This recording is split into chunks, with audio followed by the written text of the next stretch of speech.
This is James Taylor, and you're listening to The Creative Life. The Creative Life podcast is a show created for you, the creative. If you're looking for inspiration, motivation, and advice while at home, at work, or on your daily commute, then this show is for you. Each episode brings you a successful creative, whether that's a musician, writer, artist, designer, performer, educator, or creative entrepreneur.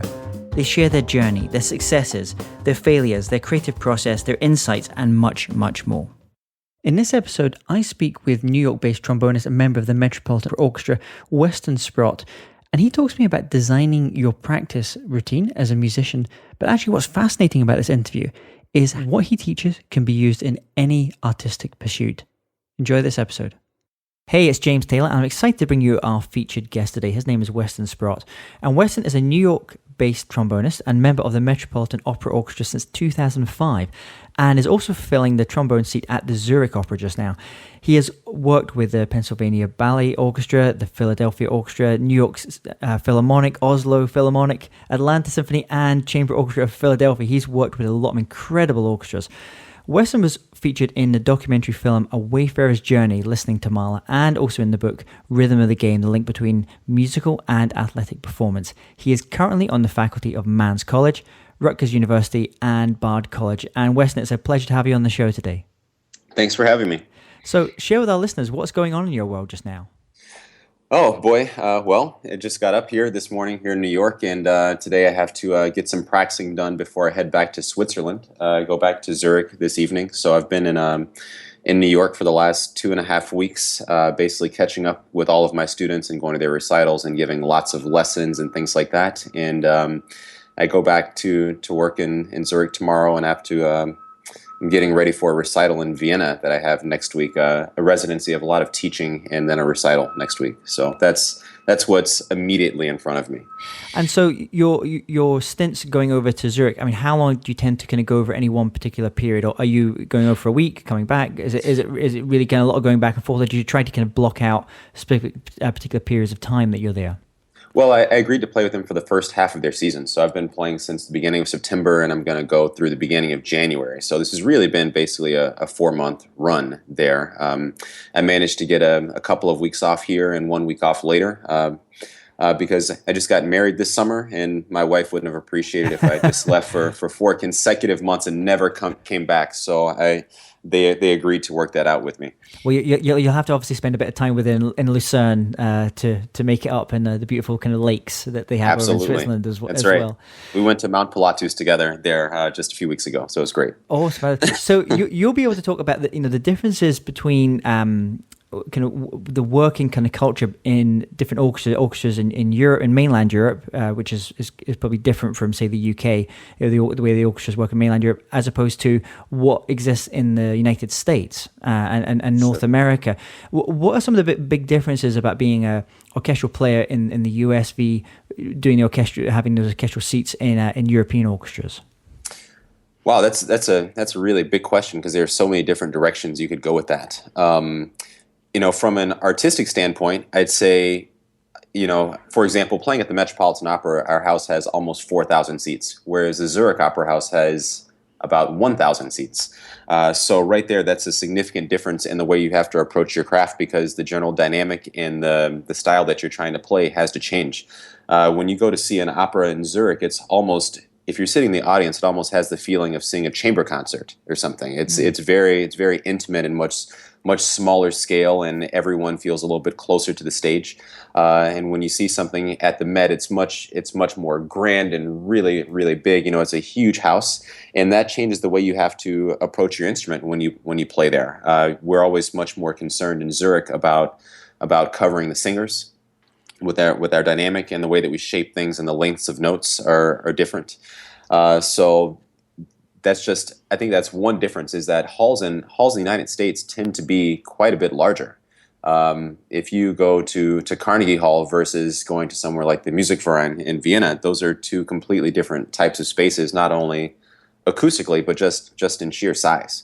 And I think that has some effect on the equipment that people choose to play and the style in which they choose to play. Now, from the other side, there's of course the way that orchestras are funded from a more administrative point of view.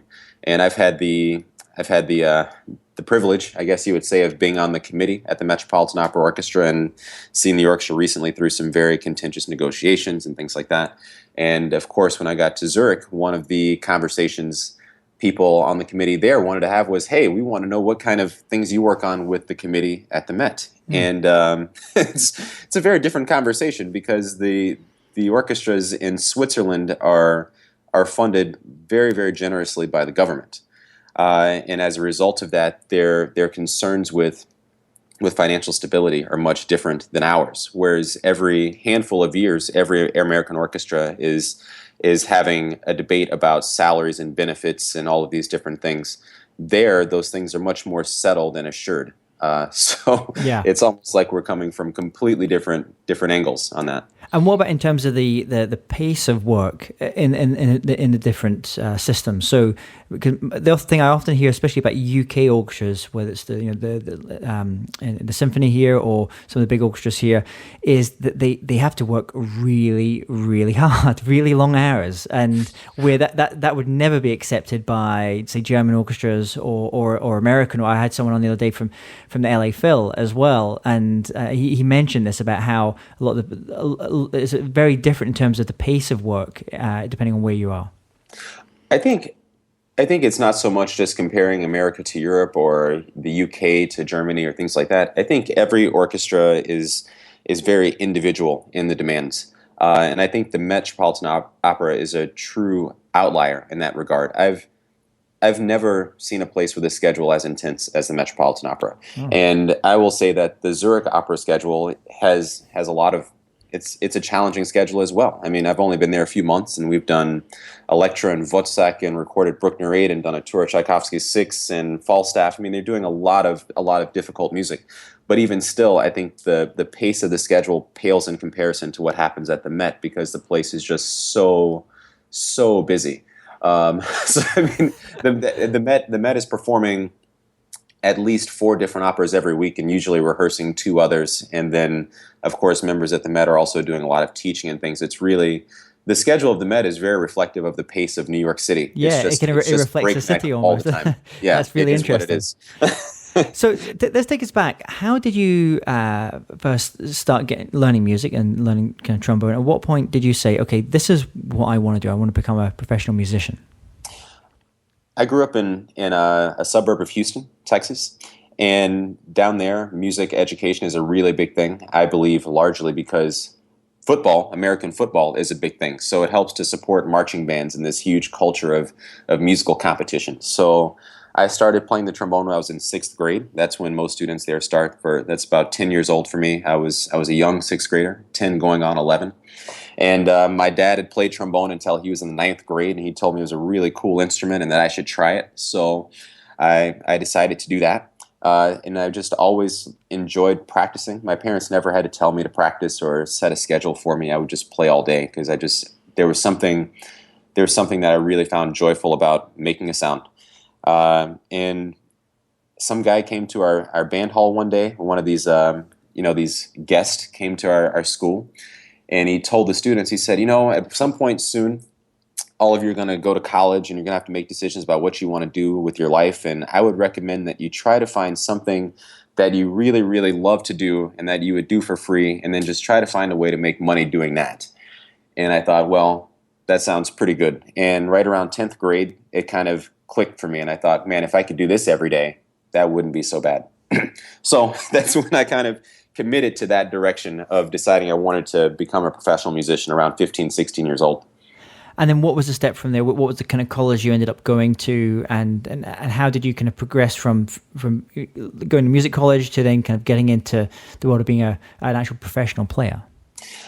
Well, I ended up auditioning at Indiana University and University of Michigan right out of high school. I'd never taken consistent private lessons, which is kind of unusual, and I didn't really have an understanding of what a conservatory was all about. So, and my parents didn't either. So they said, you should go somewhere where you can get a music degree, but also you can have a nice backup plan and go to business school as well. So we'd like you to apply to schools that have a good business school as well as a good music school. So I looked at the U.S. News and World Report magazine, and it said that Indiana and Michigan both had top 10 programs in business in the country, as well as music. So I applied that. Those became my two schools, and ended up auditioning, and I decided to go to Indiana University.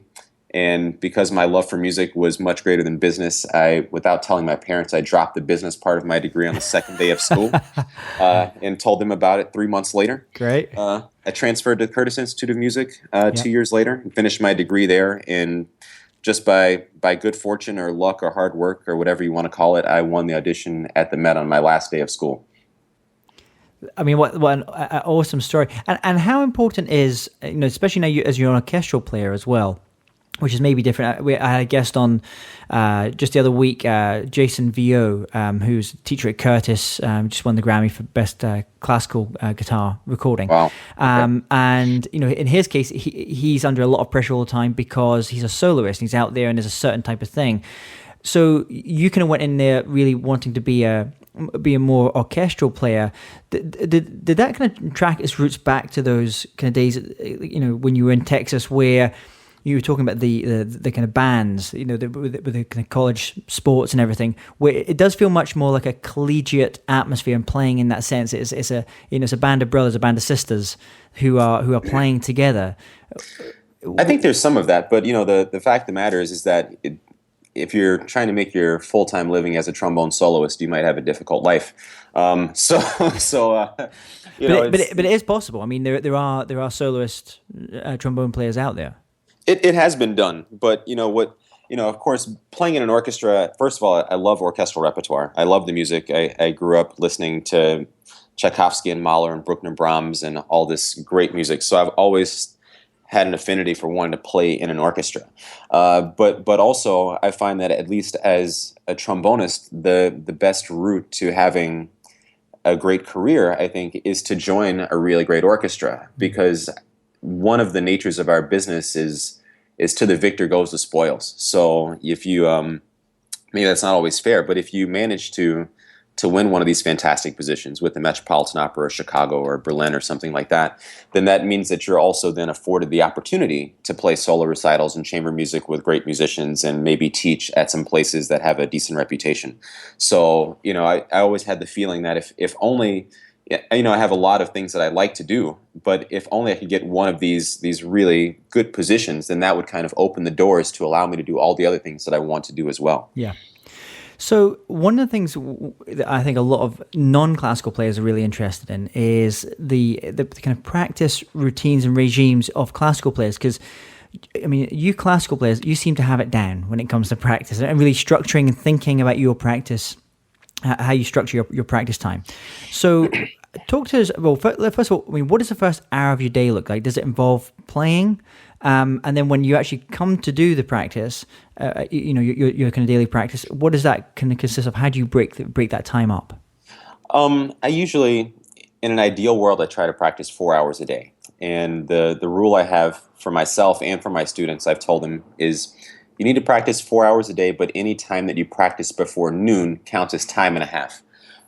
And the reason why that is because I find that my focus and my clarity is much higher in the morning before I've had the opportunity to be distracted by my emails or phone calls or rehearsals. So that time is always more valuable. So my routine, I wake up, I eat breakfast, and I start practicing right away. And as far as what that practice entails, my first 90 minutes of practice every day are basic fundamentals. Before I ever touch solo repertoire, chamber repertoire, it's a lot of, for brass players, buzzing the mouthpiece, playing long tones, scales, lip slurs, basic etudes, all the fundamental things. And I always equate that to making deposits into a piggy bank. And I say, if I just keep making sure that my first 90 minutes every day I make lots of deposits into this fundamentals bank, then I know that I can continue to withdraw for a long time. So I try to make sure I wake up every morning and make a deposit into my fundamentals bank for about an hour and a half. And how does it feel to you when, let's say, you're traveling and you can't do that time? What effect does that have on you emotionally, and does it have any effect on you, actually playing wise as well? Traveling can be difficult, you know. I mean, if you're having to deal with jet lag and flying on airplanes can make you dehydrated, so you have to take some extra steps if you can. I usually travel with a little travel humidifier that I can put in my hotel room if I need to. I drink lots of water. Try to sleep a lot. I try to avoid eating airplane food. For whatever reason, doesn't make me feel so great, but. I usually survive it relatively well, and I think that's part of the idea of making these deposits is that you know that at some point, every once in a while, there are going to be days where you're only withdrawing, and you want to have put enough stuff in there that you can make withdrawals for a few days and the thing's not empty. So, Yeah. the problem is when you have too many days in a row like that, or too many weeks in a row where you're unable to do that, and you're only making withdrawals and not deposits. One day you wake up and you find out you're scraping the bottom of the barrel, and that's not a good time. And then, what would you say is your biggest weakness as a music artist and as a creative person? Boy, that's a tough question, very probing. But I would say, one of the biggest challenges I've had over the years is trying to make sure that I'm very efficient with my practice. And as a brass player, I'd say that weakness is avoiding the temptation to over practice, because if you really love your craft and you love improving, there's something inside you that says, hey, if I just practice for another hour, I can do even more. And there is a point of diminishing returns with that, because your body is physically capable of doing only so much. So I've had to actually, maybe it sounds strange for some parents who are trying to get their little kids to practice the piano or something, but I've had to discipline myself to practice less, actually. But practice better, so more efficient practice time. To practice more efficiently, and to also practice shorter time frames, because if you practice too much, in addition to playing a job that's as heavy as the Metropolitan Opera, you put yourself at the risk of injury at all times. So you have to be very careful to make sure that you're doing an appropriate amount of work, that you're always getting better and that you're always prepared, but not so much that you may hurt yourself. And that's a very difficult thing to balance. So when you're doing these, you're going through etudes and you're doing these different exercises as well. How, let's say you're going to be doing 4 hours. How do you break that time up? Are you like in time management? They talk about things like the Pomodoro technique. Work. You do 20 minutes and then take 5 minutes, and then do 20 minutes and then 5. And so, but for something like you're doing to avoid causing yourself any damage, any kind of injury, and staying fresh as well, how do you break up that time? Well, first of all, 4 hours doesn't necessarily mean that the mouthpiece is actually on my face for all 4 of those hours. That means I'm in a room thinking about it for 4 hours, and a large portion of that is playing. But to directly answer your question, what I've found in my experience that helps is to take breaks much, much earlier. Take breaks even when you're not tired. When I was younger and maybe a little less smart about the way I practiced, my practice breaks came when I decided I was too tired to practice more at the moment. I'd realize, I'm feeling a little tired, I should take a break. And that's kind of evolved to taking breaks much, much earlier, even when you don't need them. And the best way I can explain that to people is, I would say, I tell my students, if you had to do 200 push-ups, there's a lot of different ways you can do that. You can do 4 sets of 50, and after you do 50, your arms are really exhausted. Or you could do 10 sets of 20, and that's going to make you exhausted after a few sets. Or what I would recommend is just do 2 push-ups right now, and then take 20 seconds, and then do 2 more, and then take 20 seconds. Before you know it, within an hour or two, you'll have done 200, and you'll still feel like you can raise your arms above your shoulders. And I try to approach my practice similarly. So I take a lot of breaks before I ever get tired. I think Hemingway had a similar thing on his writing. He would always finish when there was still gas in the tank. He knew that he could work on, he could write on for more in order to finish a chapter, but he would actually hold back a little bit and leave that chapter, slightly unfinished. So when he came back the next day, he just felt like there was already a little bit of momentum in there anyway. Exactly. I used to practice until I was done. And now I practice, and I think when I get to a point where I feel like I could probably practice another 30 minutes or an hour, I go ahead and quit right there, and I'd kind of give myself a pat on the back and move on, because physically, there's some there's some feeling of doing a good job by having pushed yourself to your limit. But at the same time, you hopefully want to wake up tomorrow and practice again efficiently. So don't push yourself to the edge so that you wake up tomorrow and you spent so much time and so much effort today that you've actually damaged your ability to be at your best the next day. It's better to be consistent over a long period of time. And on the flip side, what would you say is your biggest strength as a music artist? I think for me, it's probably that I'm relatively even keel. I'm an even keel type of guy. So when wonderful things happen for me, or when terrible things happen, for me, it's all about the same. And I think it's quite a stoic attitude. Pretty much, I can't remember exactly what the there was a quote that I was actually looking at the other day because I was reading a book from John Wooden on leadership, and boy, I'm wishing I could find it right now. But here it is. He says, this is from Rudyard Kipling. He says, "You'll know you possess poise when, if you can meet with triumph and disaster and treat those two imposters just the same." From If, a great poem. Yeah, so that's kind of what I hope for, is to not get too excited about things that go well and not too low, and just kind of maintain a blue collar attitude. Whether you screw up today or do great, I'm going to get up tomorrow and practice and continue on. So you've got these different things going on. Obviously, you're traveling back and forth to Switzerland just now. What is the one thing that you're working on at the moment, either in terms of repertoire or particular projects, that is exciting you the most?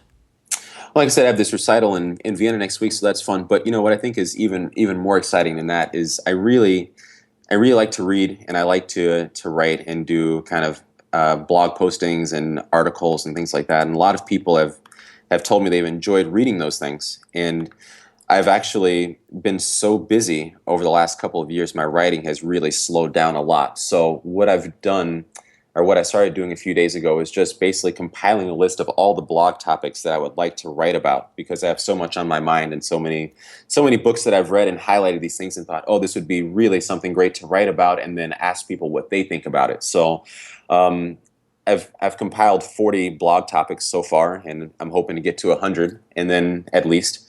And then I could probably write a nice blog or article every couple of weeks for a couple of years at the least.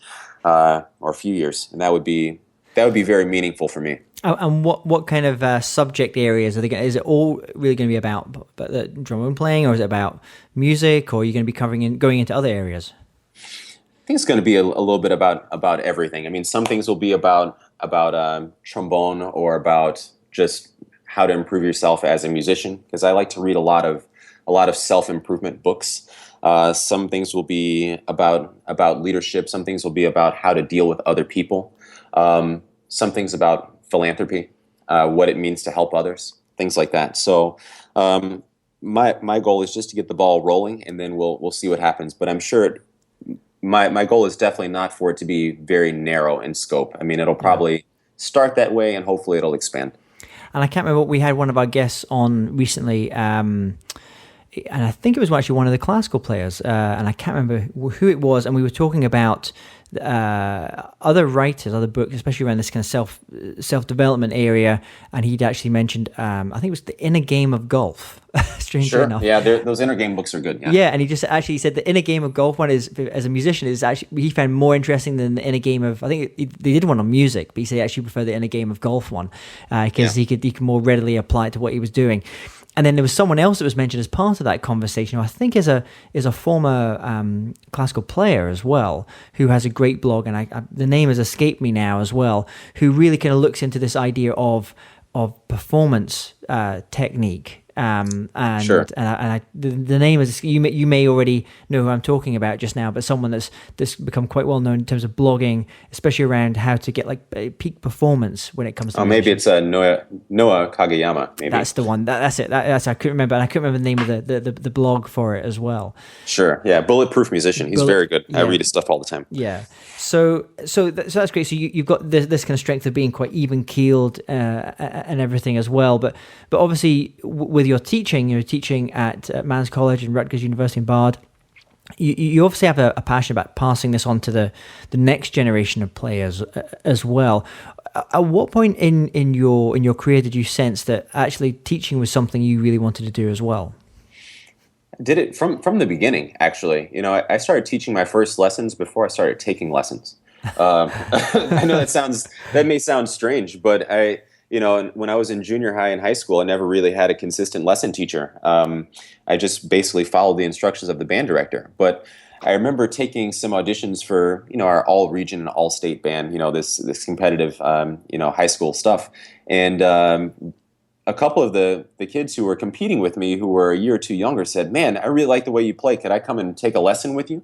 And that was kind of one of my first jobs. Is I got my little car when I was 16 years old, and I had a list of 2 or 3 students, and every couple of weeks I would drive around to their house and teach them a lesson for $20 or whatever it was. And it was, and so from the beginning, I'm a real geek when it comes to trombone. I mean, I can play all day, and I can talk about it all day and talk with other people about it all day. So I said, hey, if someone wants to get together and play and hear what I have to say, and I can find out from them, let's do it.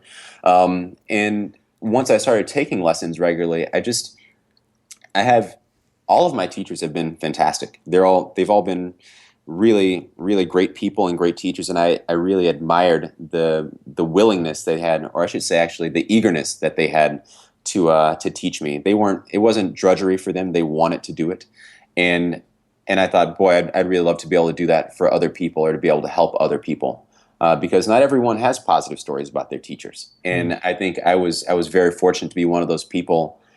I don't have any negative experiences from lessons, in the sense that I felt like my teachers were not fully invested in my progress and didn't really care about what I was doing. So I had a good impression of what teaching was, and both of my parents have teaching degrees as well. So it's in the family. Maybe it runs in the genes. Yeah. Yeah, and so now, obviously, with online, I had the good fortune of working with Jeffrey Kainer and Ricardo Morales and David Belger when they were creating their online courses as well. But in the world of trombone, what exists out there online for teaching trombone? I haven't seen anything that's that immediately kind of jumps to mind. I certainly was never involved in creating any as well. Are there people that are doing it really well, being able to kind of teach trombone playing at a certain level online? The ones you're talking about, I think, is like with Dave Bilger and Jeff Kainer. That's like a very high-level, professionally produced series of teaching videos, if I remember correctly. That's right. Yeah, it was when I was at Artist Works. We brought those guys over, and they it was a very masterclass kind of level, the way it was filmed. I believe that Ian Bousfield, who was the former principal trombonist of Vienna Philharmonic, did something similar. But of course, the real powerhouse is YouTube. Yeah. So even though a lot of those videos are not done, in a concert hall with perfect camera work and things like that, there are a lot of different videos online of people teaching things from just really great players. My colleague Paul Pollard here in the Metropolitan Opera has done several teaching videos. James Markey, who's the bass trombonist in the Boston Symphony, has done a few also. And I've done a lot of writing. I haven't done so much as far as video, but if time allows itself, I'm hoping that I'll be doing some of that soon myself. Yeah, I mean, I think the way so many other things are going is obviously in video. I mean, you mentioned doing a blog, and if you aren't already thinking about it or haven't already tried it, some people kind of write better. Some people like doing the video thing. It's often fun just to experiment with, like, okay, what if instead of like making this into a written blog post, I actually make this into a video? And now everyone has a webcam, everyone has a mobile device with a camera, and the quality is usually great now as well. Absolutely. I think that the hard thing about the online part, and I don't know how this relates to trombone, but I imagine it's similar, is there's just so much stuff out there. It's really about being able to say what you have to be able to sift through. Yeah, that's really hard. Yeah, and it's a bit like having a great teacher, a great music teacher is. I mean, there's so many different directions, different ways you can go, different method books. But having a teacher who just says, actually, for you, where you are, this is the path that you should be going on just now. This is what you should be focusing on just now is a really important thing. Correct. Yeah, I agree. So talk about a time when you worked in a project and you gave it your all, but for whatever reason, it just didn't work out exactly like you'd hoped. And more importantly, what were the lessons that you took away from that experience? Well, one of those is, let's see. I remember a few years ago I was invited by a big orchestra to take an audition for them, and actually I had a previous friendship with the music director of that orchestra, and so it wasn't even on my radar. And he called me and said, "Weston, I remember you're playing because I used to conduct some at Curtis, and I was really hoping you would come and audition for my orchestra." And so I thought, okay. I looked at my calendar and saw the dates, and I saw I was really busy. It's like I think the audition was maybe on a Sunday or something. I don't recall exactly, but either way, the date of the audition was backed up on both sides with 5 million other things that I'd already committed to do. And I said, sure, I'll do it, and I thought I'm going to do a good job. And I stayed up after the operas each night until 1:30, 2 o'clock in the morning, and I was practicing and all these things. And then I went down there and I took the audition, and it was just a disaster. It was just a mess. I felt like I was having an out of body experience while I was on stage. Like I was on stage, but I was also in the audience watching myself, thinking, "Is that really you up there playing like this? That's not possible." Wow. And It was just a disappointing moment for me. I felt like it was maybe a disappointing moment for this conductor as well, because he thought, "Oh, that's too bad that this guy came and he represented himself this way." But I felt like I learned quite a bit that day, because you just realize that no matter who you are or how hard you work, every person has their own physical and mental limitations. And every time you decide that you want to do something, you're taking away from something else. You can't just always keep putting more things in the basket. The basket has a limit. So sometimes when you want to put something in, you have to take something out. And I think I learned that lesson very clearly that day, and it's been helpful for me to understand what it means to be able to say no to something. Because I think the nature of musicians is that from the time we're little kids, where most of us are told that it's very hard to get work as a musician. So we're told. And then sometimes, if you have good fortune, you reach the point where you're offered so many things you can't possibly do them all. But you still have the mentality that if you're offered something good, you should take it. And it takes a little while to develop the understanding that sometimes something is good is offered to you, and it's in your best interest to say no and focus on the handful of things you've already committed yourself to. Yeah, it's almost a little bit like with our evolutionary biology, where we're programmed to want sugary and fatty stuff, and Sure. so like when you can get access to it, it's like it's very easy to not be very conscious and mindful of the stuff that you put into your body, because it's there, and then but it's only gradually over time you actually realize, okay, actually this is too much. I don't need this. I think it's a hard one, especially with musicians, because so often they're told no. They're told either they can't get into this audition, or they're not going to go through to this next stage, or something's going to happen. So they, when someone says yes to them, yes, please do this, there's just an instinctive thing to kind of jump on it. And Sure. unfortunately, in years gone by, and even today, it's, the record industry is one of the worst culprits for this, of finding some young talent who this may be the first time in their life this young talent has actually been told you're worth something, your music is worth something, and as a result they're willing to sign almost anything. And Right. record companies would prey on that, unfortunately, because this idea of being wanting to be accepted. But it's a hard one, especially like someone in your position as well, where obviously it's taken time. You built up this great career, and you're now at a point in your career where you'll be getting lots and lots of offers to be able to decide what is right for you at this Right. point, and actually how to make. I mean, do you have any kind of like yardstick, or is there any kind of thing that you judge opportunities by, to say, actually this is right? I'm going to say politely decline on this one. How do you judge? Well, I try to think about what experiences will be meaningful for me. What experiences will be new and different, and which ones will give me a meaning that's greater than just having added something to my resume or having collected a paycheck. And as each year passes by, I think more about that. So, for example, every year I do a festival down in South Africa, in Stellenbosch, and I get an opportunity to work with a lot of really, really enthusiastic students who just love the music. And in many ways they're on a musical island because South Africa is so far away from the traditional centers of classical music in the world. So for those couple of weeks when all of these musicians from around the world, professional musicians, come to them, they're excited about soaking up all this information. They can ask you questions for days and days and days, just 24 hours a day until your head wants to fall off. And there may have been offers to go to festivals where that may have paid more or may be more prestigious on paper or something like that. But in my mind, I would almost never turn down going to South Africa each year because for me that experience has become very meaningful because I'm working with students who really want to learn, who have an enthusiasm for the music. They love it, they appreciate it, and the people are genuine. You build great friendships and relationships there. And so I put a lot of value on those things. Even last year, I did a festival called Prism in Memphis, which works with a lot of young kids, just junior high school and high school kids in Memphis. Which is it's not the same as going to the Aspen Music Festival or something like that or Verbier. But for me, those experiences are great because there's great relationships being built there. There's real grassroots community work happening. You're helping real young kids who otherwise wouldn't get that type of information somewhere else.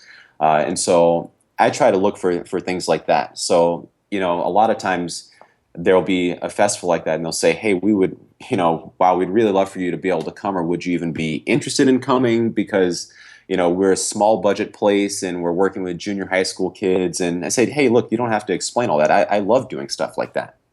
That's exactly what I want to do. If I want to play a concert for a very, very sophisticated audience and all these things, I get to do that all the time at the Metropolitan Opera. So when I'm not doing that, let's go do the other types of work. That's where that's fun, and it kind of brings me to life. So Weston, tell us about any aha ideas or light bulb moments in your life and in your journey in music, those points in your life where you've had some kind of insight, say, this is what I need to do, or you've had some insight about this journey you've been on. Well, since you mentioned that, I'll kind of go back to this South Africa thing very quickly. In that, a few years ago, I had a student there who is kind of a financially underprivileged student, but very hardworking, and we started doing lessons via Skype. Because that's the best we could do because I'm only in South Africa for a couple of weeks a year. And one day it just dawned upon me. I said, I should sponsor this guy to come to New York. He's never left his home country, or at that point he'd never had. I should sponsor this guy to come to New York and job shadow for a couple of weeks. He can come to the opera every night and we can go hear some jazz and he can watch lessons and all these things. And of course, my first feeling was, what a great experience it's going to be for this guy to be able to come in and do these things. And I never really thought about what benefit I would get from it. I was thinking, I'm going to do this wonderful thing for this person. They're going to have a great time, and it's going to be really nice. But what ended up happening, of course, he did have that experience. But more so than that is that I had a great experience, and I got to really learn what it means to do something for someone else. I got the opportunity to see my world through someone else's eyes. And that's a very meaningful thing. It gives you a greater appreciation for what you have. And it also gives you a greater desire to be able to see things from someone else's perspective. Because a lot of times that's a very difficult thing to do. And sometimes we don't even put it on our radar that we should be doing that. Yeah. And it kind of impressed upon me that when I start going to these different festivals or different things like this, I don't want to go empty-handed anymore. I want to go in a way where I'm giving something as opposed to just going and playing well and making a good appearance. It's like if someone invites you over to their house for Thanksgiving or something, you don't show up with nothing. You bring a bottle of wine or some dessert or something. And that's kind of the way I view going to a lot of these festivals and things now. I want to show up and do something for someone and bring something with me.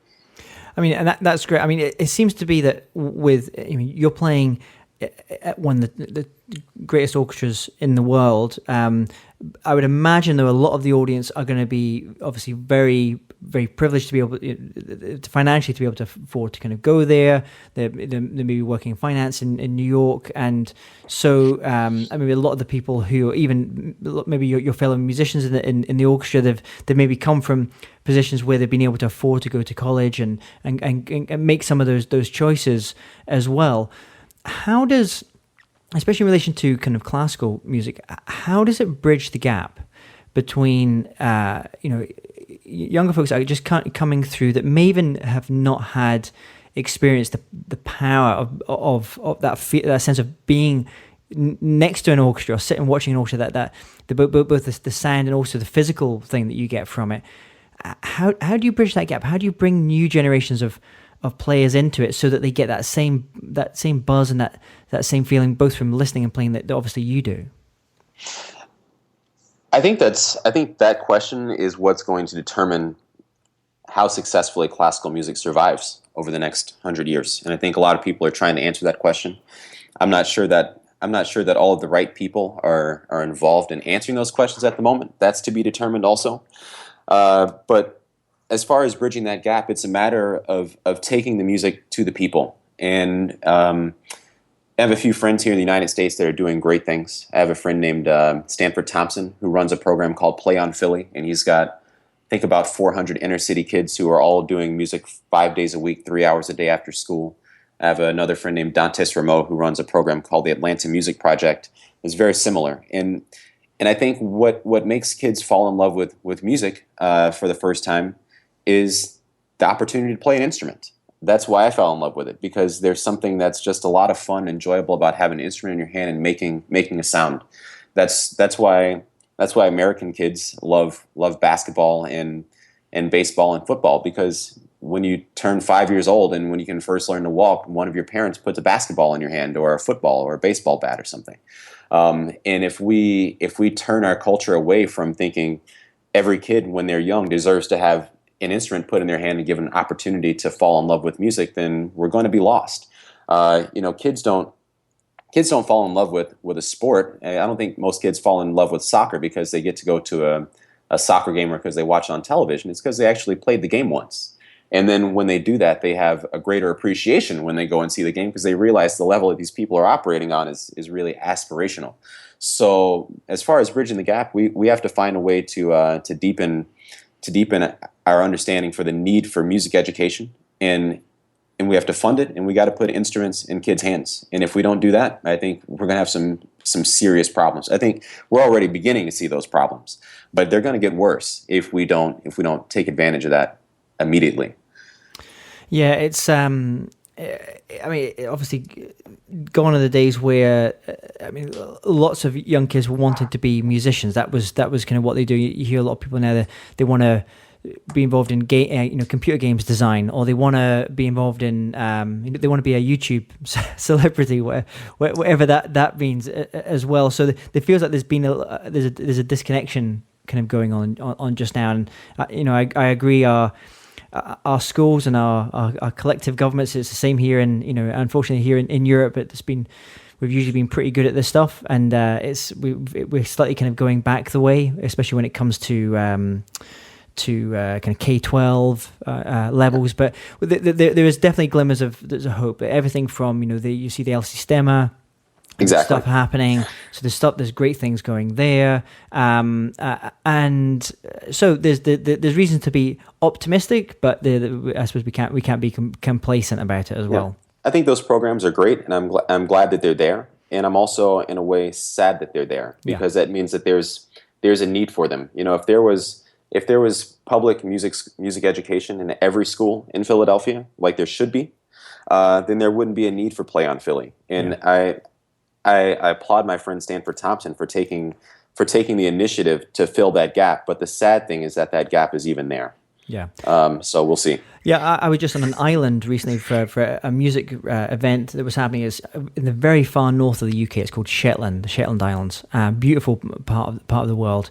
And on that island, every single child learns music, has free music education, right from starting age 4 up until they leave school and go to college. It's free music education. Fantastic. And everyone plays something. And it's and the two things I find very fascinating about it. The first is, a very small number of people are going to go on to become professional musicians, but their love of music. You go to live concert of any style, and they're busy. Because once someone's played something, then they've got more of an appreciation for it as well. But the other thing that's very interesting is the intergenerational collaboration ends up going on, because you've got young kids are playing with adults who are more experienced players, but they have either kind of repertoire, especially it's traditional Scottish traditional music. They're playing a lot up there as well. So there's a common language that they have. Even though one may be 70 and the other one maybe 7 or something as well. So there's so many great benefits from it. Absolutely. What's the best advice that you've ever received about making it in music? Oh boy, that's a tough question. Because I've gotten so much great advice over the years, it's hard to say which one is the best. But I can remember there was one time I was down in Beaumont, Texas, visiting my family. And one of my uncles asked me, he said, how's the music thing going? Because I was still in school at the time, and I had taken a few auditions, and I had gotten close, but no cigar, that type of thing. And I said, man, it's really hard. It's really, really hard. I knew it was going to be hard, but even having known that it was going to be difficult, it's really, really difficult to break in and make it work. And he said, I guess that's how you know that it's worthwhile, right? He said, if it was easy, everybody would be doing it. So something about that just stuck with me and kind of gave me that little motivation. Like, the reason why it's hard, that's a good indicator that you're on a meaningful path. You're doing something that's worth it. Yeah, as Marcus Aurelius said, the obstacle is the way. And sometimes you have to kind of get through these. So do you have any online resources or apps that you love and you think our listeners should check out? Yeah, sure. I have 2 apps that I use probably every day. Number one it's called TE Tuner, and that stands for Tonal Energy Tuner.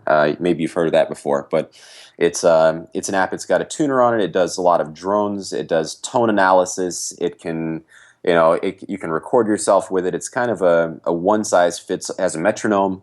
It's kind of this one size fits all type of app. So I find myself doing a lot of that because I can play my scales and check the tuner with the metronome, and I can buzz pitches and make sure that I'm matching the drone. It's very helpful. And the other one that I use all the time is Fourscore, FOR score, and that's basically it's an app where you can basically upload all of your music onto this app, so you can have all of your sheet music on your iPad. So after years of manipulating my mini students to make lots of photocopies and scans and things like this, I basically have all of my major etude books and all of my solo repertoire, almost, I'd say probably well over half of my music library at least on my iPad. So that saves me a lot of weight and energy when I'm traveling, because I just take my iPad with me and I know I can always practice any etudes or any solos that I want. It saves the back a bit of pressure. So if you could recommend just one record and one book to our listeners, what would they be? Oh boy, can I recommend 2 books instead? Sure, go for it. Okay. One book that I just finished reading is Practice Perfect by Doug Limhoff, and it's subtitled 42 Rules for Getting Better at Getting Better. I thought it was just fantastic. If anyone's curious about ways to improve their practice or make their practice more efficient or how their brain works, I think it's great. And the other book is called Difficult Conversations by Douglas Stone. Has nothing to do with music, but everything to do with learning to deal with people. Because after you practice like crazy and you're good enough to get your gig wherever it is, you're going to have to interact with a manager or a crazy colleague or something, and you're going to have to know how to manipulate those conversations in a way that's to your benefit. So everyone needs to have those 2 things. You need to be good enough to get the job, and then be hopefully socially comfortable enough to know how to keep it. So those would be my recommendations. Great. And what about the record? Oh boy, the record. That's a good one.